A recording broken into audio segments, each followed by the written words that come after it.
Hello అందరికీ ఇవాళ కారం కారంగా, పుల్ల పుల్లగా పుల్లగూర ఎలా ప్రిపేర్ చేసుకోవాలో చూద్దాం. ఇందులో ఐరన్ ఎక్కువగా ఉంటుంది కాబట్టి వీక్లీ వన్స్ తీసుకున్న ఆరోగ్యానికి చాలా మంచిది. ముందుగా స్టవ్ ఆన్ చేసి గిన్నె పెట్టేసుకొని గోంగూర బాగా వాష్ చేసుకొని గోంగూర అయితే వేసేసుకుందాం. ఇందులో కారం తగ్గట్టు పచ్చిమిర్చి, ఒక చిన్న టమోటా వేసుకుందాము.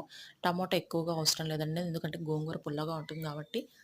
అలాగే చిన్న ఆనియన్ ఒకటి తరిగి వేసుకుందాము. ఉప్పు, పసుపు వేసి బాగా ఆకు మగ్గిన తర్వాత ఒక గ్లాస్ వాటర్ వేసి ఆకుని బాగా ఉడికించుకుందాము. అలా ఉడికిన తర్వాత ఇలా పప్పు గిత్తి తీసుకొని బాగా రుద్దుకుందాము. దీనికైతే పోపు పెట్టేసుకుందాం. స్టవ్ ఆన్ చేసి కడాయి పెట్టేసి ఆయిల్ వేసుకుందాము. ఆయిల్ బాగా వేడెక్కిన తర్వాత వెల్లుల్లి రెవ్వలు, ఆవాలు, కరివేపాకు, ఒట్టిమిరపకాయ వేసి పోపును బాగా ఎర్రగా వేగిన తర్వాత ఇందాక మనం రుద్దుకున్న గోంగూరలోకైతే వేసేసుకుందాము.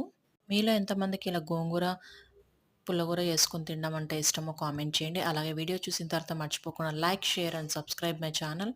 ఈ వీడియో కింద కుష్కా లింక్ ఇచ్చాను. అలాగే అందులో కూడా గోంగూర చాలా బాగుంటుంది. వీడియో ఒకసారి క్లిక్ చేసి చూసేయండి.